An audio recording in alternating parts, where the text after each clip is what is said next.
The lights went out, the cockpit door was locked tight, engine 1 failed.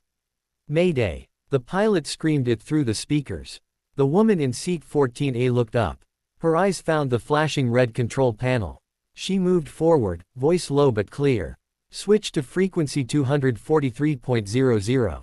I'll send a vector. A flight attendant panicked. Who are you? Just someone who used to fly. She entered the old code. Phantom Rider active. On NATO radar, dozens of Eurofighter Typhoons lit up, forming an honor escort. The squadron leader froze. That can't be. She's dead. Anna Keller, 35 years old, petite frame, eyes heavy like a winter sky. She sat in 14A on a flight from Frankfurt to New York. Anonymous among ordinary travelers, invisible in her ordinariness. No one knew that 5 years ago she had been a NATO pilot with the call sign Phantom Rider, the one for whom a memorial service had been held. After Operation Thunder Veil, when she vanished in an electromagnetic storm over the Baltic Sea, everyone believed she was dead. Now she lived quietly, working as a civilian aviation radio maintenance technician. A job that required ears but no wings. Skill without glory, competence without recognition. Around her, passengers lived their normal lives, tourists planning vacations, businesspeople reviewing presentations, students heading to new adventures. No one noticed the silent woman with the old headphones and the tarnished silver bracelet. On the bracelet, 3 faded numbers, 243.00. Phantom Rider. A little boy in the seat ahead turned around and looked at her with the directness only children have. Are you afraid of flying? No, she smiled softly. The sky has never scared me. I just don't belong to it anymore. When the flight attendant served drinks, Anna helped the elderly woman beside her open a stubborn bottle cap and spoke gently, keep your seatbelt fastened. It's going to be windy tonight. Outside, the wing trembled slightly, moonlight streamed through the window, reflecting on Anna's weathered face, features that had once been confident, determined, fearless. A young flight attendant noticed the bracelet and smiled curiously. 243.00, that's an old NATO emergency frequency, isn't it? Maybe it once was, Anna replied quietly, her gaze distant. A frequency only the sky still remembers. The young woman would later say, she seemed completely normal. But the way she touched the auxiliary control panel, it was as if she had once commanded the entire sky. Anna had deliberately chosen this ordinary life. Obscurity over vindication. Silence over the fight to clear her name. 5 years ago, during Operation Thunder Veil, she had disobeyed direct orders to abandon a rescue mission. She had flown into an electromagnetic storm that command deemed unsurvivable. She saved 37 pilots who would have died had she followed protocol. She survived the storm, her jet did not.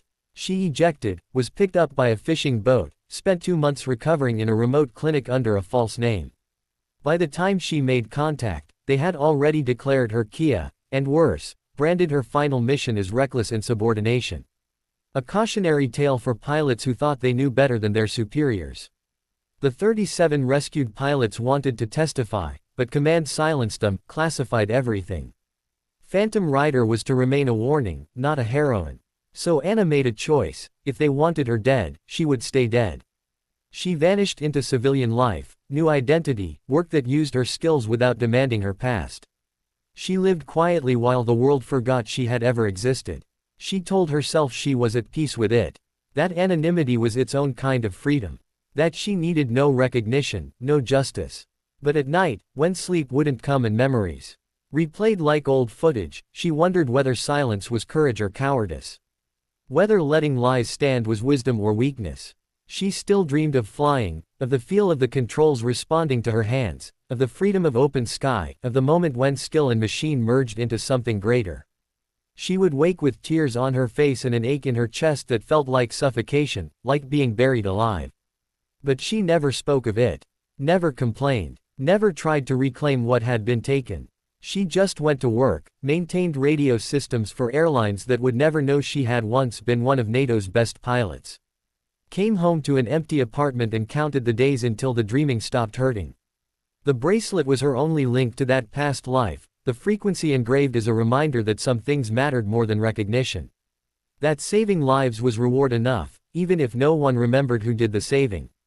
243.00, Phantom Rider's frequency. The emergency backup that worked when nothing else did. The last resort that had saved countless lives, including her own.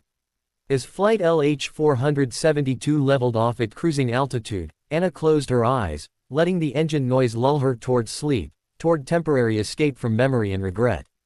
She had no idea that in 2 hours the sky would call her back. That 5 years of silence were about to end. That Phantom Rider was about to fly one more time. 2 hours after takeoff, as most passengers dozed or watched movies, the aircraft entered a zone of electromagnetic disturbance over the North Atlantic. A small explosion erupted from the left engine, muffled but unmistakable, followed by the acrid smell of burning electronics. Engine 1 lost. Mayday! Mayday! The captain, professional but with panic barely masked.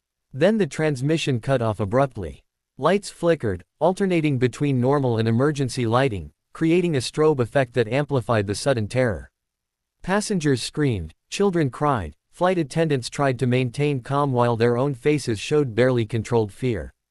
Anna's eyes snapped open, her training cut through the fog of sleep. She assessed the situation with the speed that only crisis experience brings. She saw the red COM-1 and COM-2 indicators, understood instantly, total radio loss. Blind flight through the storm, no way to call for help, no guidance receivable. In her head echoed her own voice from 5 years ago, if all channels fail, open 243.00. That's Phantom Rider's line. It bypasses normal systems, connects directly to military emergency response. It works when nothing else does. She whispered, "Let's see if the sky still remembers me." The elderly woman beside her grabbed her arm in panic. Is this real? Are we going to die? Anna squeezed her hand. Not if I can help it. Stay calm. I'll fix this. She unbuckled and stood, moving against the flow of panicking passengers, with purpose that cut through the chaos. A flight attendant intercepted her. "Ma'am, return to your seat." Restricted area. Anna met her eyes, a look that made the younger woman step back instinctively. Authority earned through experiences this woman couldn't imagine. If I don't get in there, everyone on board dies in about 8 minutes when hydraulic pressure is completely gone and the pilots can't control anything anymore.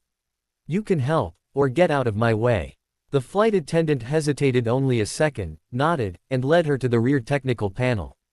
Anna opened it with practiced efficiency, a tangle of wires and boards incomprehensible to most, but as familiar to her as her own face.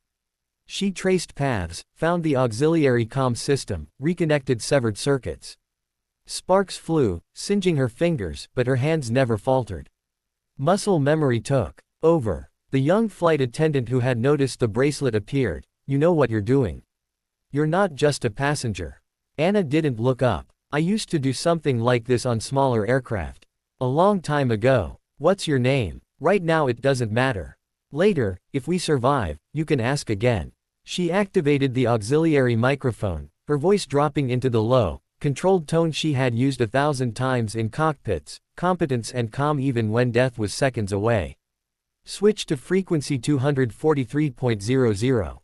I'll send a vector. Trust me." She entered the code sequence her fingers still remembered. Phantom Rider active. The auxiliary radar light glowed green. The signal punched through the interference, broadcasting on a channel that completely bypassed civilian systems. At NATO Air Command in northern Germany, a night shift operator stared in disbelief as priority alerts screamed.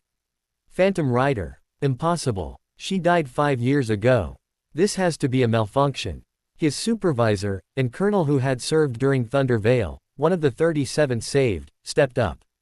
"No malfunction," he said quietly, voice thick with emotion. "That's her frequency. Her code. If she's transmitting, we answer.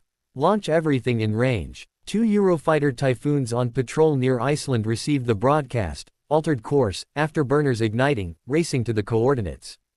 The lead pilot, call sign Eagle 1, felt his hands shake on the controls. 243.00, that's her channel. Phantom Rider's frequency. But she's dead. We attended her memorial. His wingman. Dead pilots don't transmit authentication codes. Someone on board knows her code, and is saving everyone with it. On board LH-472, Anna worked with focused intensity, sending navigation data via the military channel, guiding the civilian pilots who had no idea a ghost was helping them. The elderly woman watched. You've done this before. In combat. You're military. Anna smiled without looking up. Was military. Past tense. Different life. All I am now is someone trying to get you home to your family. What's your real name? Complicated. Outside the windows, two silver shapes emerged from the clouds, Eurofighter Typhoons taking escort positions on both sides. Protection and vindication. The young flight attendant gasped. Military jets. How did you call military jets? Anna finally looked up, seeing the fighters, once comrades, brothers and sisters in arms, now protecting a civilian aircraft. I asked the sky for help, she said simply. And the sky remembered me. The Typhoons confirmed Phantom Rider authentication, triggering a cascade of responses throughout NATO command. A senior controller, a colonel involved in Anna's unofficial disciplinary hearing 5 years ago, stood frozen. She was convicted of insubordination. She disappeared. She's supposed to be dead. How is she transmitting from a civilian aircraft? Eagle 1 overrode the command channel. Sir, with all due respect, 37 of us are alive because she disobeyed orders that would have killed us. Maybe it's time we acknowledge that. Silence on the command channel, the kind that means uncomfortable truths are being recalculated. Anna heard the exchange through her jury-rigged connection. Tears welled, but her focus never wavered. She opened a direct channel to the civilian pilots. Hold heading 210, descend to 11,000. Don't fight the turbulence, work with the air. You have friends outside watching over you. I've done this before. Trust me. The co-pilot, voice shaky but steadied by her confidence. Who is this? How do you know military frequencies? Someone who used to wear the uniform. Someone who still remembers how to fly when everything's falling apart. Focus on your instruments and follow my guidance. The Typhoons maintained formation, their radar and comms supplementing the damaged airliner, creating a protective bubble of technology and skill. In NATO command, the full story emerged, archived files pulled, suppressed reports uncovered. Operation Thunder Veil. She flew alone into the storm against orders, saved all 37, lost her jet, ejected. They declared her dead before recovery, and buried her reputation with her name. A general who had signed the discipline stood watching in silence. One of the rescued pilots, now a squadron commander, turned to him. Sir, we lied about her. We let command bury her because it was convenient. Admitting she was right meant admitting leadership was wrong. 37 of us owe her our lives, and we stayed silent. That ends tonight. The general watched the screens, the Typhoons escorting, Phantom Rider's frequency saving lives as it always had. Agreed, he said quietly. When this is over, we review everything. Correct the record. Restore her name, if she'll allow it. The aircraft descended toward Reykjavik, the nearest suitable airport. The Typhoons stayed in formation the whole way. Children pressed against windows, pointing at the fighters. As they approached landing, the Typhoons performed the ghost formation, an arrangement used only to honor fallen pilots. But this time for someone alive. Eagle 1 opened a direct channel. Phantom Rider, this is Eagle 1, real name Lucas Berger. You saved my life during Thunder Veil. I was one of the 37. We never forgot you. Welcome home. Anna's professional composure finally broke. Tears streamed freely. Eagle 1, this is Phantom Rider.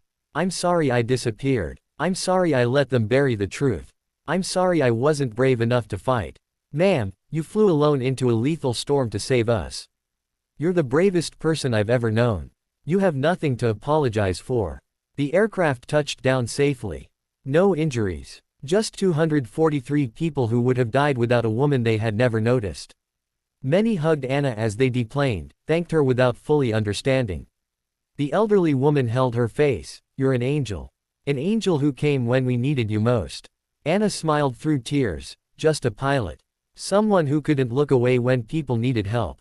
On the tarmac, the Typhoons performed one final missing man flyover, one aircraft breaking away, climbing vertically into the night sky.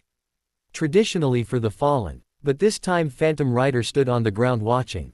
The young flight attendant beside her, they're saluting you. Those jets are saluting you. Who are you really? Anna wiped her eyes, squared her shoulders. I am Captain Anna Keller. Call sign Phantom Rider. And I think it's time I stopped being dead. Within hours the story dominated global news. Hashtag Phantom Rider returns trended worldwide. NATO was forced to reopen the Thunder Vale investigation. Public pressure led to full rehabilitation, rank restored, back pay, formal apology. Frequency 243.00 was officially designated the Phantom Rider Emergency Channel, a permanent backup monitored for when all else fails. Anna avoided the spotlight, issuing only one statement: "I didn't save LH-472 for recognition. I saved it because people needed help and I had the skills to help them. That's all. That's enough." 1 week later, Anna disappeared from the Reykjavik hotel. She left a handwritten letter: "The sky owes me nothing, but I owe it a proper goodbye. Thank you for the honor of serving. Thank you for remembering. But Phantom Rider needs to rest now." She went alone to an Icelandic cliff overlooking the Atlantic. Above her, 2 typhoons appeared, final acknowledgement. She raised her hand, let the bracelet fall. The numbers 243.00 caught sunlight one last time before vanishing into the ocean. Phantom Rider signing off. Final transmission. The typhoons climbed vertically, afterburners blazing, disappearing into clouds. Anna turned away, walked to the road where a bus waited, for the next small town, the next anonymous life. She had saved 243 lives without demanding thanks. Proved that 5 years of burial couldn't kill what mattered. Shown that competence endures even when stripped of rank. Now she chose obscurity again, not because she had to, but because she wanted to. Because true service needs no audience. Because the best heroes walk away when the applause begins. Years later, pilots still told stories of Phantom Rider, of the frequency that saved lives, of the woman declared dead who answered when the sky called her name. And sometimes, late at night, operators monitoring 243.00 would swear they heard a faint voice, guidance, reassurance, a promise that the sky was still listening. They logged it as interference. But they smiled. Because they knew, Phantom Rider was still flying. On a frequency only the sky could hear. And that was exactly how she would have wanted it. True heroes don't need recognition. They only need to be heard one final time.